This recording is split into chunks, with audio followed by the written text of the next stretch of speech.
Bienvenue sur la chaîne. Marre des temps d'arrêt machine interminables? Et si vous pouviez réduire vos changements de machine à quelques minutes?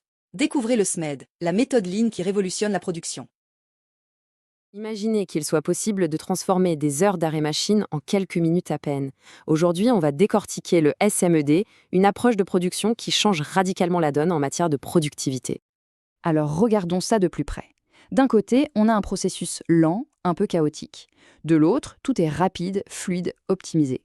Et non, ce n'est pas de la magie, c'est une méthode. La question, c'est comment est-ce possible? Comment un atelier peut-il passer de ce quasi-chaos à une chorégraphie aussi bien huilée? Eh bien, tout réside dans une nouvelle façon de voir les choses, une nouvelle façon de penser à chaque seconde où une machine est à l'arrêt. Pour bien comprendre, il faut d'abord parler du problème que le SMED cherche à résoudre, le coût énorme d'une machine qui ne tourne pas. Et cette méthode, elle porte un nom, SMED. L'idée peut paraître simple, mais elle est complètement révolutionnaire en pratique. Réaliser un changement d'outil complet en moins de 10 minutes.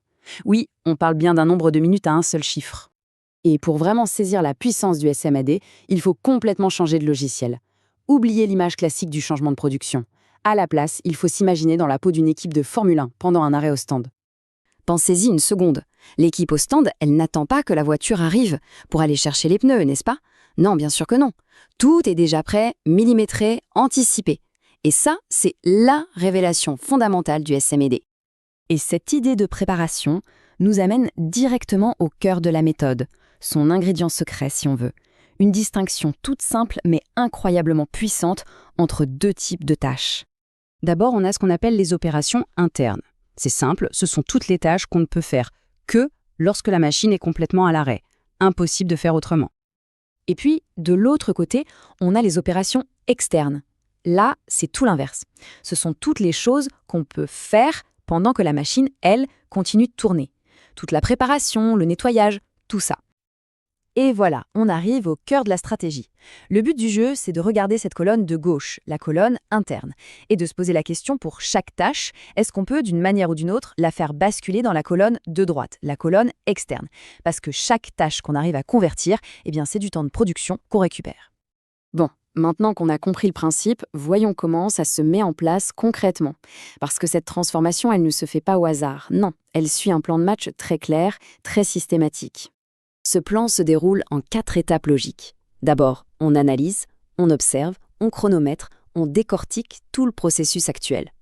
Ensuite, on sépare, on prend chaque tâche et on la classe, interne ou externe. Phase 3, l'étape clé, on convertit. C'est là qu'on devient créatif pour transformer un maximum de tâches internes en externes. Et enfin, on améliore, on optimise en permanence parce que la quête de l'efficacité ne s'arrête jamais. Et quand ce plan est bien exécuté, les résultats, eh bien, ils sont tout sauf mineurs. On parle de transformations vraiment spectaculaires. Et ces chiffres parlent d'eux-mêmes. En moyenne, on parle d'une réduction du temps de changement de 50%. La moitié. Concrètement, ça donne quoi? Une augmentation de la production de 15%, mais aussi une amélioration de la flexibilité de 25%. Ça veut dire qu'on peut répondre beaucoup plus vite aux commandes. Et attention, ce n'est pas juste de la théorie. Regardez cet exemple concret d'une PME industrielle. En appliquant ces principes, ils ont quasiment divisé par 2 leur temps d'arrêt. Ils sont passés de 50 minutes à seulement 27. C'est énorme. Ce qu'il faut retenir de tout ça, c'est que les plus grands gains d'efficacité sont souvent juste là, sous nos yeux. Ils sont cachés dans notre façon de nous préparer, ou plutôt de ne pas nous préparer. Ça laisse donc à réfléchir avec une question finale toute simple, mais très puissante. Quelle est la seule tâche dans n'importe quel processus qui pourrait être faite avant que tout ne s'arrête? Maintenant que vous connaissez le SMED, relevez le défi. Appliquez ces techniques sur vos machines cette semaine et partagez vos résultats en commentaire. Vous pouvez télécharger notre guide gratuit en description de cette vidéo. Cette vidéo vous a été présentée par Theos Consulting, votre expert en transformation d'entreprise. Rejoignez notre chaîne pour découvrir comment nous pouvons vous aider à transformer votre organisation.